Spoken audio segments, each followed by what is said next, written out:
I'm going to try another idea here. Here, just hold it straight out. So we can put it like over your head. So now we're going to do a little harder. You ready for this? Go for it. Ouch.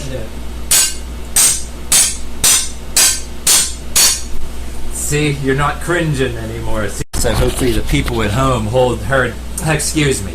Can't talk for shit today. But hopefully the people at home hear the noise so we're not really fooling around. Do what I do it one more time. Just, how about 10 times? Go. Then go a little higher even. Teeny bit. Are you alright with this? Go. Ready? 1, 2, and 3, and 4, and 5. Alright. What I do is just raise it up just enough like this. And all that. And see, what we first do is we go tap, tap, tap, tap, tap. See, you're getting like a little used to the cringing. As long as you've got a good grip on it, you don't got to worry about nothing. Right. And this is basically giving the idea, so just like if you were touched physically without any implement and all that, it gets the shock away and you get the experience without cringing. Just you can do it gradually, tap, tap, and a little more. 1. See, until the cringing just goes away, you know what I mean? And there's no way it could hurt you. And just keep with the same, and would have to do like when you do ceremonial increments, you might have to allow only, there's got to be a unit of measure that everybody agrees to, that you don't do it any harder than everybody can have a code, whatever words you want to use according to your group. You know what I mean, to start out. Then you can just more hits per second, then you can go hard with that. See, you hear the noise. A lot of times the noise will make you, if you get women that are more sensitive to things, that, you know what I mean, the noise and the shock of a thing will make you to a point, and then your whole body reacts to it. See, 1, 2, 3, and then again. See, there's like really nothing to it. Oh, hey, yo. And what happens is you can do like long sessions of this, you know, like use the clock. Like I have the clock, it's like a sacred thing.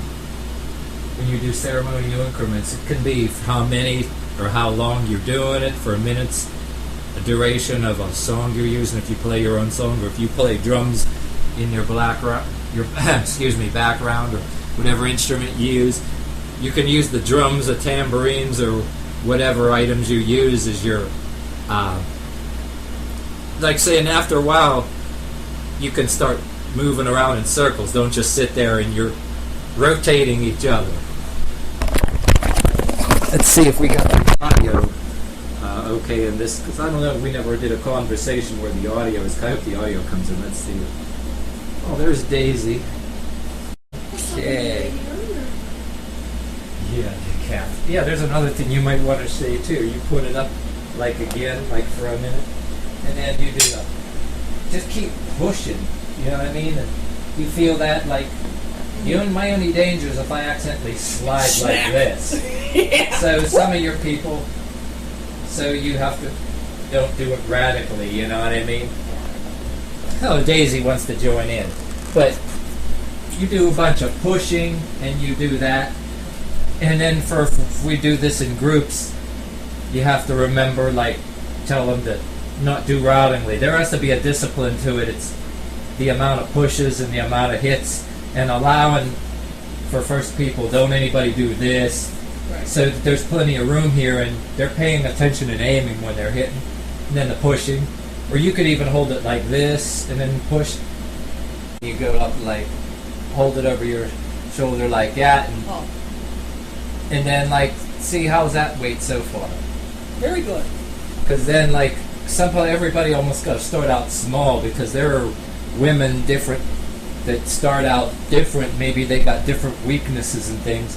Then all of a sudden you can like go more here as you're comfortable, and because you don't always have to see it as a striking implement. It's almost like a baton. You could be a cheerleader, or back in your cheerleader or majorette days or something, or if you were in a Scottish group, any kind of male or female, there's the male or female version of everything. And then when you get better, you start out with one size up, because I was preaching in some of my other videos that the club bell, you don't do just club bell, you can have just batons of different lengths and weight, because they can be different lengths. They can be long or short, and then the length along with the weight, you can hold it all the way here or you can go here. Correct. Say like if you try that one, that's a step, about a step, that maybe about weighs about as much as two of these that you just held, and then Right. hold it like that, and then do it, and then start gradually like this. You can go like this or like this, and like it's almost like you're backhanding it when, like you start like this, and then when you go over here like this, it's like you're backhanding. If you see it as just another version of this, like if you do that once over one shoulder, then just move your hand over, and then go and backhand it, then you can move it straight above your, or around your back. Then just, yeah, like you're drawing, act like you're drawing a sword out or something. So you get a feel of it, you know. Yeah, then you'll be able to move it straight to front, holding it all the way here even. Yeah, there's no real wrong way as long as you're feeling the weight do something, because what's happened is you're working on the wrist without it, you know. Like I said, some women could do it if they don't want big biceps. They can do some of this, and people will never know the difference. Well, you also need to tell women who are also my size that there's no shame in starting out in lighter weights. Yeah. That, you know, you've been doing this for a little while. Like you can hold You this. built up to it, so you gotta let people know you build up to this. You can even hold it like you're just hugging onto it and raising it up. If you even want to do this like you're doing this helps. And then you go a little higher, and then off to the side. Off to the side, you notice the way you're doing it, you're stressing an arm out.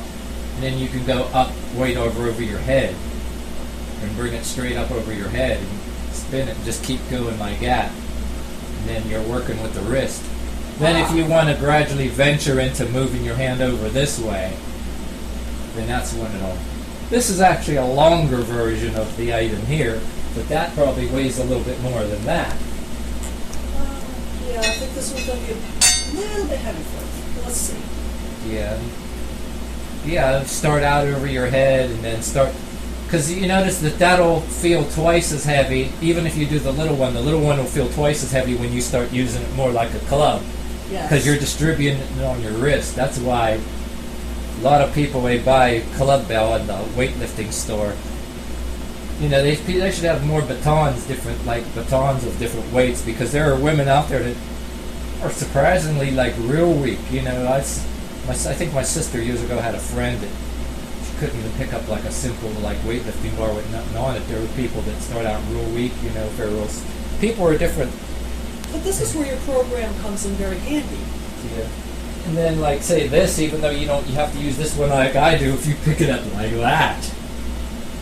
Yes, I have to use two hands. If you pick it up with two hands and put it over your head, and then just keep doing that. Like I do a thing where I'll spread it real wide and make it disappear behind my back, and it pulls my shoulder back and cures like a hunchback problem that I used to have, where the shoulders wouldn't go back. And I do that. Then if here I can feel it pulling across my chest. Yeah, I can get it to go way down, almost down to my butt, and raise it back up. And But again, You I've been can- doing this a while. I'm still a beginner. you can sort of rip something, you know, when you do that too. But I make it pass all the way down my back.